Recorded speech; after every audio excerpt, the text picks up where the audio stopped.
नमस्कार भक्तों, मैं लक्ष्मी पाठक स्वागत है आप सबका हमारे YouTube चैनल में।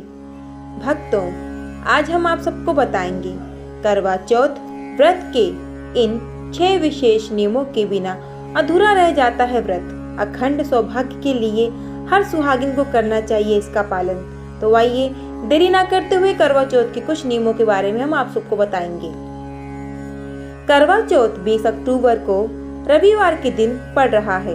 करवा चौथ व्रत रखने की कई परंपराएं और रीति रिवाज हैं, लेकिन करवा चौथ व्रत के कुछ ऐसे विशेष नियम हैं जिन्हें करवा चौथ का व्रत रखने वाली हर सुहागिन स्त्री को मानना चाहिए। आइए जानते हैं करवा चौथ व्रत के 6 विशेष नियमों के बारे में। करवा चौथ का त्योहार इस साल 20 अक्टूबर रविवार को है।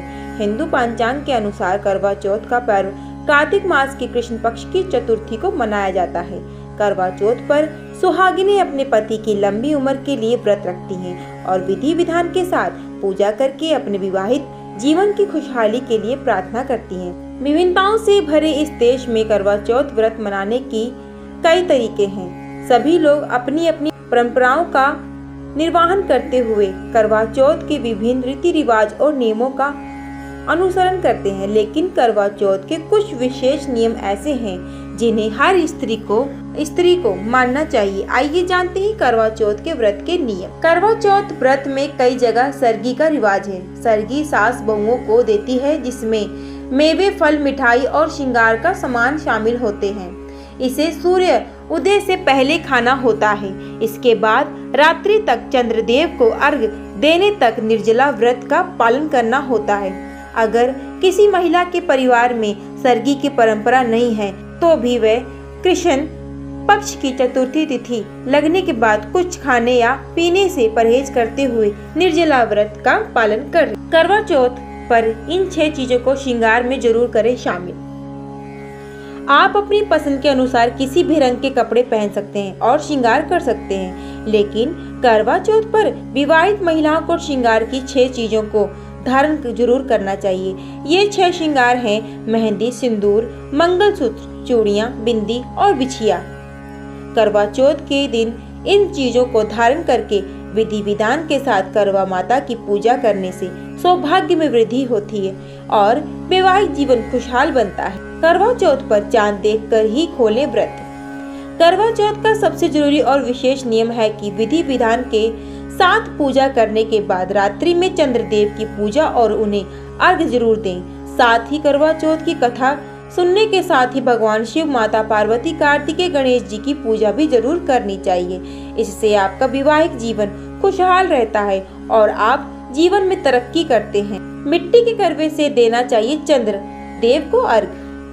करवा चौथ के त्योहार में यह नियम भी विशेष है। करवा चौथ पर महिलाओं को चंद्रमा को मिट्टी के करवे से ही अर्घ देना चाहिए। मिट्टी का करवा शुद्धता का प्रतीक माना जाता है। पौराणिक मान्यताओं के अनुसार मिट्टी का करवा धरती तत्व का प्रतीक है। इस कारण से मिट्टी का करवा अर्घ देने के लिए विशेष माना जाता है। करवा चौथ पर विधि विधान के साथ पूजा करके दान को भी बहुत ही अवश्य माना गया है। करवा चौथ का व्रत रखने वाली महिलाएं एक थाली में श्रृंगार का सामान, चूड़ियां, बिंदी, सिंदूर, शीशे, कंघी, रिबन और शगुन आदि अपनी विवाहित सास, जेठानी या फिर विवाहित नंद महिला को दे सकती हैं। पूर्व मुखी होकर करे करवा चौथ व्रत की पूजा। करवा चौथ व्रत की विशेष पूजा की व्यवस्था के लिए मंदिर इस तरह से लगाना चाहिए। पूजा करते समय आपका मुख पूर्व दिशा की ओर रहे और पीठ पश्चिम दिशा में रहे। इसका अर्थ यह है कि करवा माता का मंदिर भी पूर्व दिशा में स्थापित करें। करवा चौथ व्रत की पूजा या फिर किसी भी मांगलिक कार्य की पूजा हो तो उसे पूर्व दिशा तरफ मुख कर ही करनी चाहिए। तो भक्तों, यह थी हमारी कुछ विशेष करवा चौथ के बारे में आपको बताई गई महत्व बातें। अगर आप सबको हमारी ये बताई गई विशेष महत्वपूर्ण बातें अच्छी लगी हो तो हमारे वीडियो को लाइक करें, हमारे चैनल भक्ति दर्शन लक्ष्मी को सब्सक्राइब करें। भक्तों, मिलेंगे फिर एक ही बहुत ही मधुर और प्यारी कथा में। तब तक के लिए धन्यवाद और आप सबको करवा चौथ की ढेर सारी शुभकामनाएं। जय माँ करवा।